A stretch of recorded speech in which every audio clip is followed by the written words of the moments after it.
when we commit to ourselves, it is terrifying. Like, this has not worked in the past. So why on earth do you think it's going to work again? This is a long-term commitment. I am not here to commit myself for 2 months and then burn out. I was the only one putting that pressure on myself. No one else was doing that. And if you followed your intuition, if you followed your soul's calling, if you followed what really lights you up, then you're exactly where you're meant to be. And if you have that trust, then it's not really a failure. It is just, that was exactly what was meant to happen. Hello, and welcome back to another episode of Fully Blooming. Today we are talking about commitment. And probably not in the way that you are expecting. We associate commitment with relationships and friendships and just really that kind of relationship with someone else. But actually, I want to talk about a commitment to ourselves. And commitment is scary in whatever form it takes, right? Whether it is to a relationship, to a friendship, to yourself, to a job, to your fitness, or whatever it is, to your healing even. And I'm going to say it now, commitment is messy, it's dirty, it's sweaty, it's scary. And I think for me, I've only really understood this when I've actually fully committed to something, and actually realized this whole process and what it actually means to fully commit to something. And I'm going to use my own example and my own situation at the moment to kind of demonstrate what I'm talking about. So we have just had the full moon eclipse, and eclipse season is really here to show you where you are staying in your comfort zone, where you are dimming your light, where you're not really reaching for your goals or not really committing to your goals, and where you're kind of keeping yourself small. And of course, I have been asked to really demonstrate and show my commitment to something during this time. So I arrived in Switzerland on the day after the new moon. And I've been here since, and I'm going to be here until the end of the winter season in theory. I've got a few other ideas in the back of my head, but that is the plan at the moment. As we know, plans are created to be changed and to be they're just a structure that our human selves can kind of have, right, before the universe actually shows us what the plan is, if that makes sense. And I have truly committed to passing a few exams for my next level of being a ski instructor. So as well as being a women's life coach and intuitive healer, I am also a ski instructor. And I did my first qualifications 10 years ago, which is terrifying to say. And also really quite incredible. Every time I say it, I cannot believe it's been 10 years.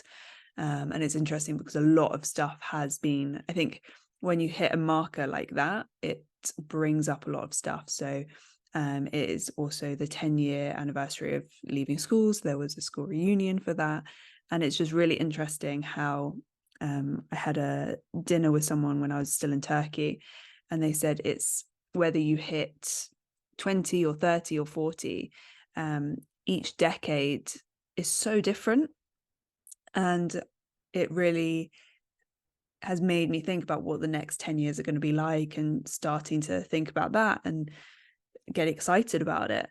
Because it is going to look very, very different from the last 10 years, because of course I've changed, the world is changing, and yeah, it's a fascinating process. And it does feel like there's been a lot of reflection at the moment as well with the eclipses. So we've kind of come out of a huge cycle.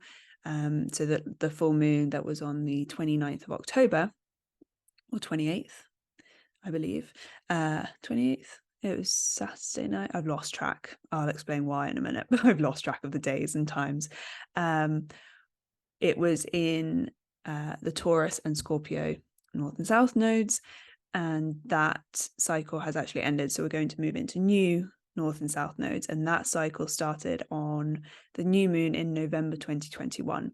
So this has always also been a really interesting time of reflection for this kind of period of time as well, and what we're really drawing to an end and what the lessons have been learned, etc., etc. So I've arrived in Switzerland, and I committed to these exams. I have taken both of them previously in the past. So I took one 8 years ago and one 2.5 years ago, and didn't pass either of them. And the one I took 8 years ago really, it really affected me. It was a teach exam, and it actually, looking back, I think really terrified me of teaching, even though I absolutely love teaching and I've always wanted to be a teacher. But it actually, the whole thing, I think really was slightly traumatic in a way. I don't want to sound overly dramatic, but I did not know how to deal with it, and it put me off teaching, ski teaching, for many years. I had a lot of imposter syndrome after that with ski teaching. So it's taken me a while to get through that, and actually realize that last year I committed again fully to becoming a ski instructor full-time in the winter, and kind of coming back to my happy place. And so I booked these exams, I think in maybe August or September, when I was in Turkey. And it was, once I booked those exams, it was this moment of, okay, right, we're doing this. We're not messing around anymore. We are fully committing to doing these exams and giving it everything. So, as you may have heard in the previous episodes, I had a couple of incidents in Sri Lanka, and the second one that I had actually resulted in me having to go to physio, and not being able to walk for a couple of weeks properly, and all these things. So I really fully committed to getting as fit as I possibly could, in time for the ski training that I then found and signed up for, which started just 2 weeks ago today. And I've had my ski boots for 4 or 5 years. They're very soft. I don't want to go into too much skiing terminology because it won't make any sense to the majority of people. But I also needed to get new skis, and it was an investment. It's all such a big investment. The exams, getting to Switzerland, accommodation for the 7 weeks, the ski boots, the ski pass, the insurance. Skiing generally is not a cheap sport to participate in, generally anyway. And it was such a big investment that it brought up a lot of fear of, really, Ola, you're really going to spend this much money, and what if you don't pass? Why are you doing it? It brought up a lot of questioning myself. Was it really worth it? Could I spend that money on something else more productive or better for me, etc., etc.? And this is what I mean with commitment. When we commit to ourselves, it is terrifying, because we can't, if we're fully 100% committing to it, we can't half-ass it. I could, of course, have not done the training, just gone into the exams and been like, well, I'll just see if I'm potentially good enough. I could have not got new boots. I could have not got new skis. There's so many things that I could have just pulled back on and been like, well, that's not fully necessary or anything. And that's why I really wanted to talk about this topic, because it's not just skiing, right? It is, I'm fully committing to myself. I am fully committing that I'm going to turn up and do the best that I possibly can. And in the past, that would have meant for me that I would have pushed and pushed and pushed So I would have pushed myself with the fitness. I would have just pushed to the point that actually I would have burnt out. And what's really interesting is even when I was in Turkey and I was going to the physio and then started doing Pilates and then tennis and just starting to get my fitness back and really focusing on particular muscles and muscle groups, is that I have completely lost my train of thought. Oh my goodness, where did it go? It was like a light switch just went off. That's nuts. Okay, interesting. Clearly that train of thought was just meant to end there. That's hilarious. Anyway, we'll continue on. Oh, the burning out. Okay, I'm back. I know what I was talking about. Previously I would have pushed and pushed.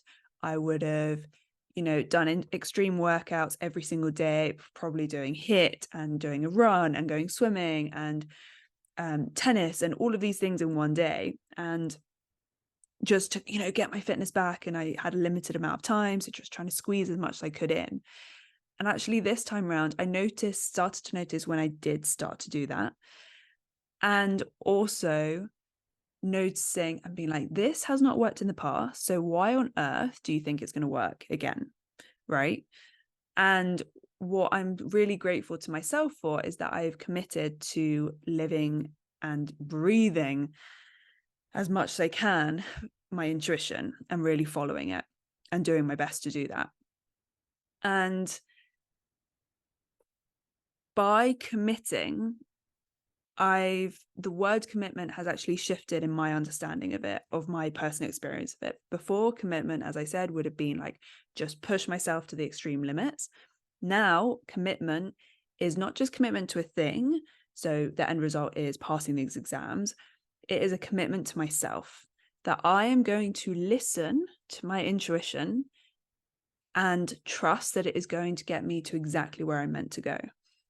So I am committing to listening to my body when it is telling me it's hungry, listening to my body when it's telling me it's tired, when it wants a rest, when it doesn't actually want to work out, when it does have the energy to work out, when it potentially wants me to push myself physically a little bit more and develop more strength in a different way. Or there's so many different ways now that I'm committing, because this is a long-term commitment. I am not here to commit myself for 2 months and then burn out and then be like, well, there you go, and then have to recover. No, this is, I think, also what I've learned over the last 10 years is that a commitment is a long-term thing. I don't think I can use the word commitment to a short-term thing. Commitment for me is holistic. It's all-encompassing. And as I said earlier, it's not committing to a particular thing. If you are committing to a particular thing or a goal, I believe that you have to commit to yourself, because if you commit to something external to yourself, I think you can lose some sort of motivation. You can lose the drive. And this is speaking from my own personal experience. It's, if I'm committing to myself rather than an external thing, then if I know that I've done the best that I can, whatever the outcome of that external thing is, it doesn't affect me as much. Of course, we're human, so it in some ways will probably affect me. But I believe that committing to myself and trusting and knowing that I've done everything I possibly could in that moment, actually, that's enough. And it comes back to self-worth. It's not giving my self-worth to an external thing that validates me, right? So I could easily say, if I don't pass these exams, I'm not a good skier or I'm not a good teacher, because it's a pass or fail, right? When actually does it matter if I'm a good skier or a good teacher? That's another discussion. But if I've done everything that I possibly could, and I have worked on my blocks, I have worked on my fears, especially with the teach exam coming up, I'm fully admitting that I still have some blocks that I'm currently working through on that. Just thinking about the exam and thinking about being in that situation and just trusting that I am a good teacher. I love teaching. I have a job, and I got asked to come back to be a ski instructor for another season because I did a good job, right? But if I completely put my identity on that thing, on being the best teacher or whatever, then if something external to me doesn't validate that, then what? I would crumble. And that's what I did 8 years ago. I completely and utterly crumbled because I loved teaching. I loved being a ski instructor.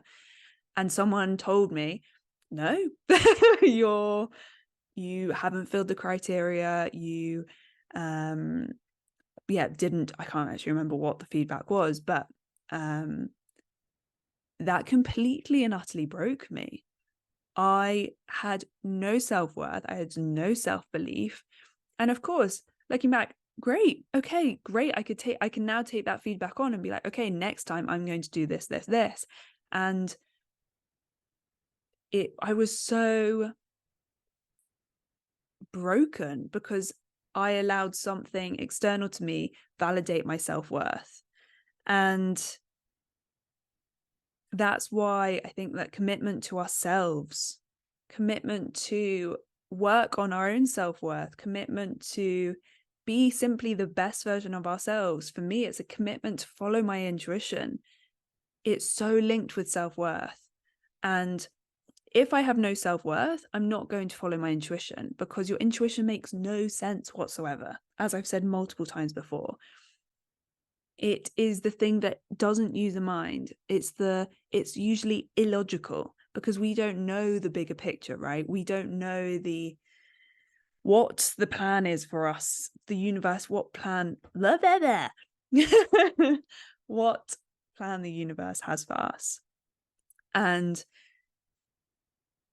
if you follow that intuition and you fully commit to yourself, you are committing to loving yourself. You are committing to valuing yourself. You are committing to just all aspects of yourself and doing what is best for you. And that's why it can be messy. That's why it can be sweaty and dirty and an absolute mess, because I think so many of us growing up, we do release so much of that self-worth to an external or validation, right? And I think if we only commit to one particular thing, so if I only committed to these exams, if I only committed to, I don't know, for some reason getting 6-pack abs, or I only committed to I don't know, being the best chef in the world. This is just random examples that are popping into my head right now, not anything that I actually want to do. I've noticed that if I only commit to one thing, other parts of my life fall apart. And as I said earlier, because I believe it's a long term, if we are fully, truly, and utterly committing, we have to commit to ourselves, because we have to commit to the long-term vision, right? We can't commit to something at the expense of our mental health, of our physical health, of our relationships. These are all such important and crucial aspects of our life. And looking back in Turkey, I said, I am fully committing to building all the back end stuff, all the masculine structures in my business, etc., etc. Yes. And it came at an expense. And at the end of it, I was actually exhausted. I was very happy with what I did, but I noticed towards the end, I was really ignoring so many, like actually not so many, but one particular aspect, which was my relationships, and just being in a community and meeting up with people, because I kind of had a time limit. So I was like, oh, I've only got 2 or a week left, so I'm just going to crack on. And actually, I was not in the best place at the end of it. I was absolutely exhausted because I didn't have that balance in my life, right? And so I think that's why we are also, it's so interesting when time constraints come in, because that's when we really start to ignore certain aspects. And again, this is just speaking from my own experience, and hopefully some of you resonate, some of you might just not at all, and that's absolutely fine. But I'm just sharing from my own experience, because I know, speaking from people and friends, that this is a common theme that happens. And so when we have a time restraint, that is when we push ourselves, right? If I say, okay, I've got 3 months to do something, that is when we burn out. That is when we panic and we really push ourselves past the point of health and balance. And I've seen it with myself, I've seen it with friends. And it was interesting because when I first arrived in Turkey, I was like, I've got plenty of time. And I was really listening to my intuition. I was really listening to my body, and things were just flowing a lot easier. And then towards the end, when I booked a flight and I kind of had an end date to this time, that was when I started to like, oh my God, I've got all of these things to do and I just have to finish all of this in this time. And I was the only one putting that pressure on myself. No one else was doing that. And that's also just having your own business, right? No one else is telling you to do anything. So you are the only one putting that pressure on. But because I had, I'm using inverted commas, committed to my business, I was ignoring so many aspects of myself. And it's interesting because, especially if you're building your own business, your business is a part of you in some ways, and some ways it's absolutely not. But it's your creation. It is what your energy, and you're putting it out into the world. It's how you are channeling your energy, and this is a whole nother episode. So by not committing to yourself and trying to build a business, that's simply not going to work, because so much of your business is a reflection of yourself. And it's the same in your relationships. It's the same of everything outside of us. Everything is a reflection of our internal state, right? So if we're not prioritizing and committing to our whole selves, which includes every aspect of our lives, then of course we're not going to have that balance, and we're not going to have that kind of long-term success that we might be aiming for, or the long-term sustainability. And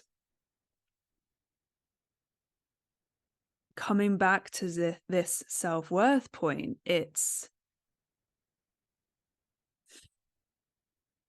to put it into context, I came 2 weeks ago. So this is in theory the 15th day that I've been here.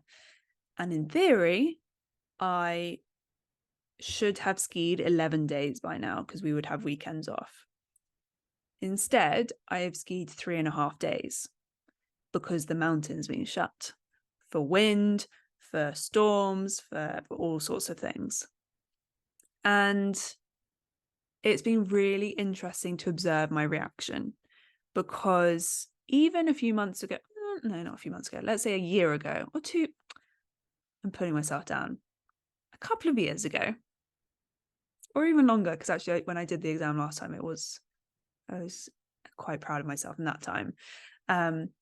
Anyway, in a previous time, I would be freaking out because I committed all this money, I committed this time, I've committed this time to the training. in order to pass the exams, which are start in 3 weeks' time. And yes, there was 1-2 days last week or the week before, I've lost track of time, that I started to panic because I was like, oh my God, like I've come to training because I know I'm not at the level to pass the exams right now. And after that, I was like, well, we're not going to worry for the next 3-4 weeks, are we? Like, I'm not going to live like that. No, thank you very much. And it's weird because I speak to friends, and one friend actually commented today, she was like, you're very calm about all of this. Like, considering what's been happening, considering you haven't actually been able to ski and you haven't been able to train, you're quite calm. And it comes back to, well, my intuition led me here. And I feel like I'm exactly where I'm meant to be. And if I don't pass the exam, it's fine. It doesn't really impact anything. Previously, it would have impacted me. It would have killed my self-worth. It would have crushed me, absolutely. But now I'm like, well, I've been building identifying my self-worth and my lack of it and really working on it. And it's this kind of, well, does it actually change anything? Am I still committing to myself? Am I still committing to being in the best health that I can, being in the best fitness that I can, being in the best mental mindset that I can? And yes, I'm still doing it. I'm still doing my yoga. I'm still doing my balance exercises. I'm still doing my fitness. I'm still eating well. I'm still doing all of these things.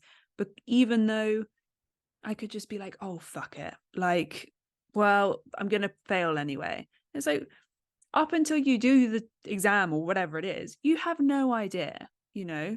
And I think that's why it's that commitment to that longer term thing, right? It's that, hey, let's just see what happens. And it's a very much a trust of whatever happens is what was meant to happen. And it's okay. It is really, really okay.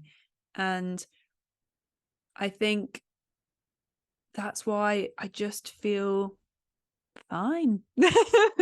Of course, it's frustrating because I love skiing and I want to be skiing, of course. But hey, it's Mother Nature. It is things that are out of my control. And if I was getting angry, if I was getting super frustrated at things that are out of my control, that is wasted energy, in my opinion, because there's nothing I can actually do about it.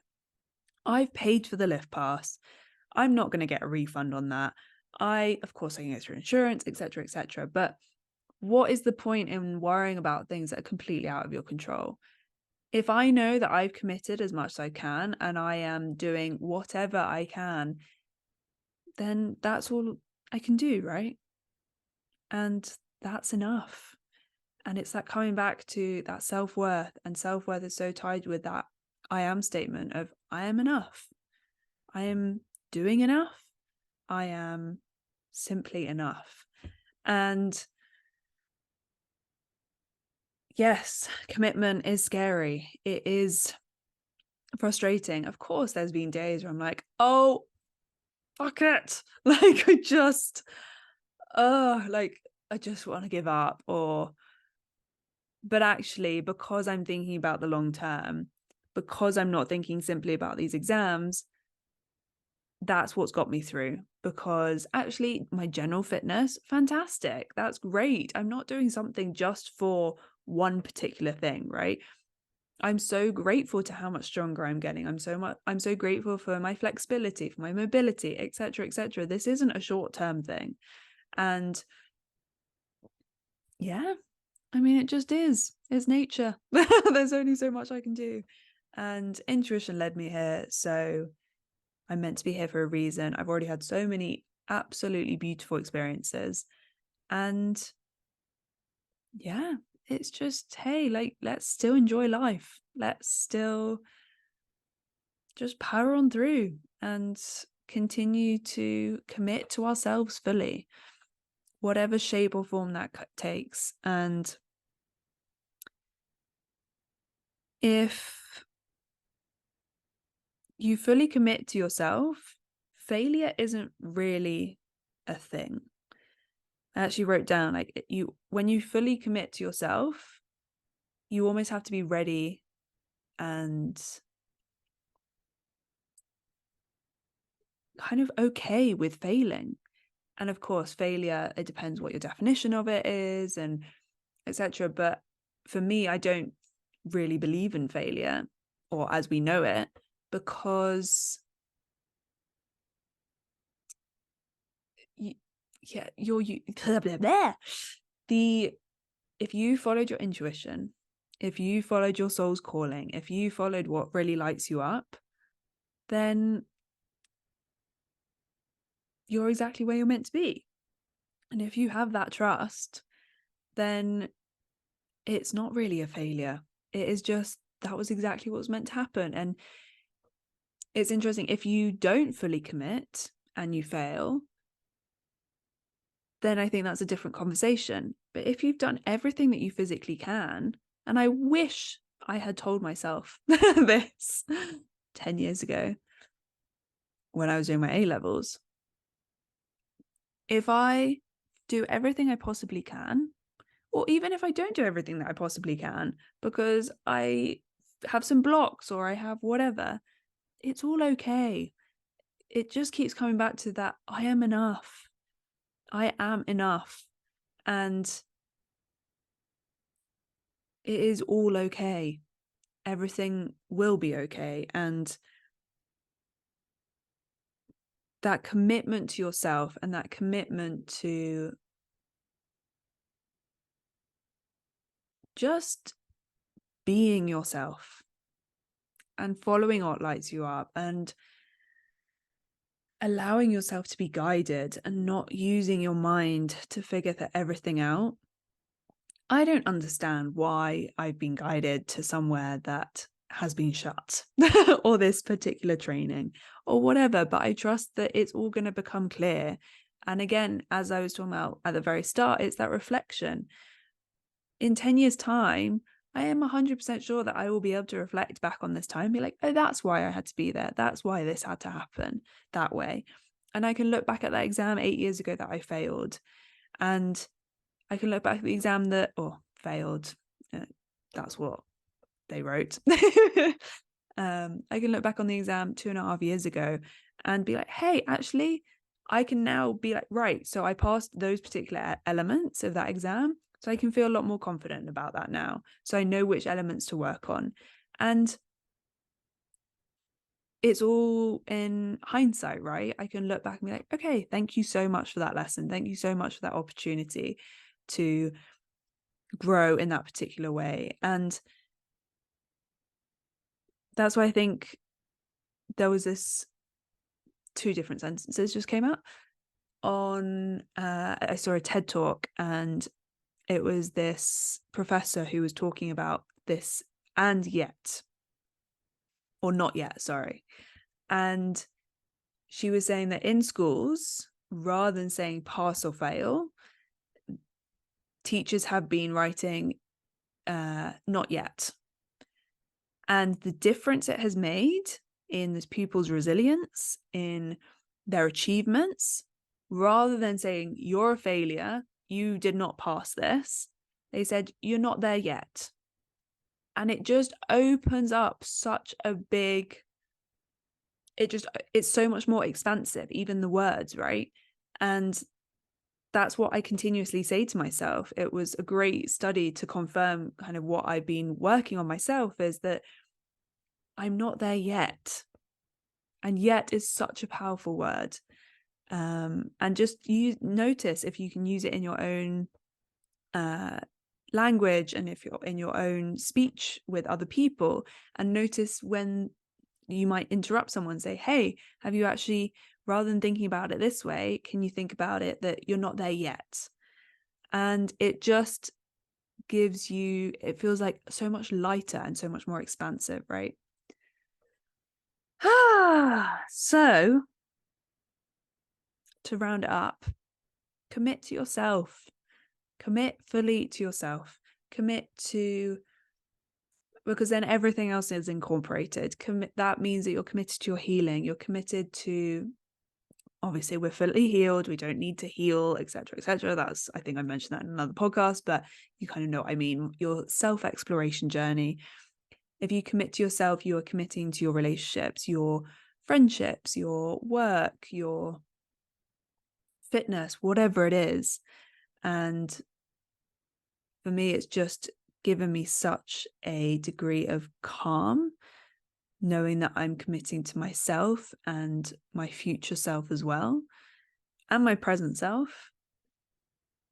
And rather than just focusing on one end result and putting all of my self-worth and validation on that thing, if we fully commit to ourselves, we are taking back that self-worth. We are taking back that claim of our own energy and how we believe and truly love ourselves.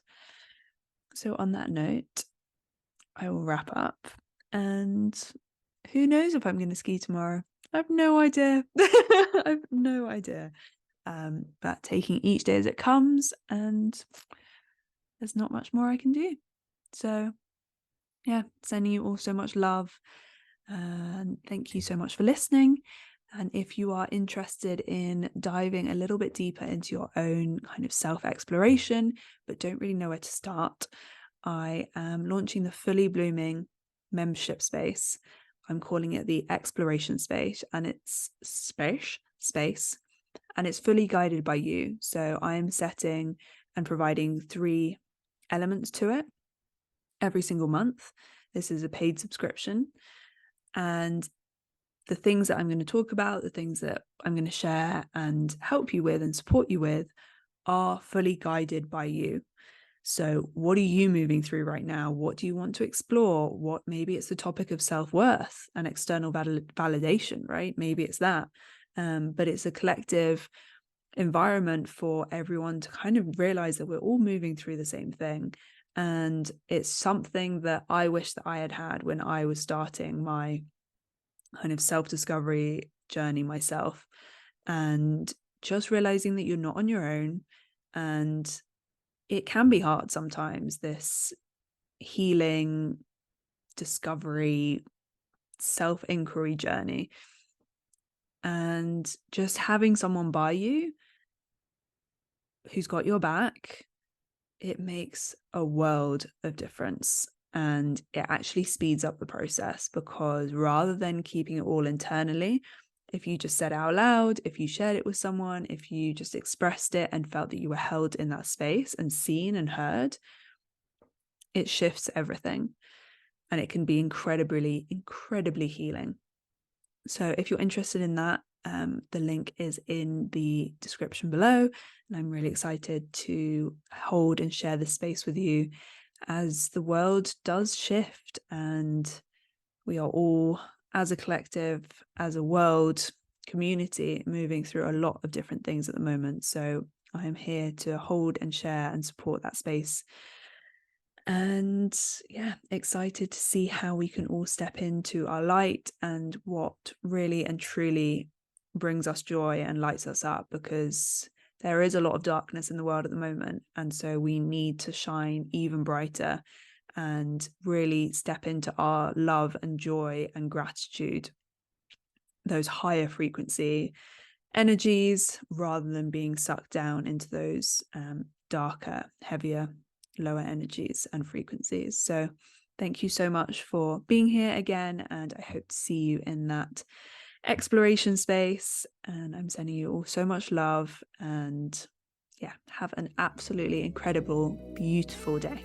Mwah! Thank you so much for watching another episode of Fully Blooming. If you're feeling inspired and motivated, please share with anyone you think may benefit from this video, and comment below if you have any ideas, suggestions or comments about future episodes that you'd like to know about. Thank you so much for your support, and see you at the next episode.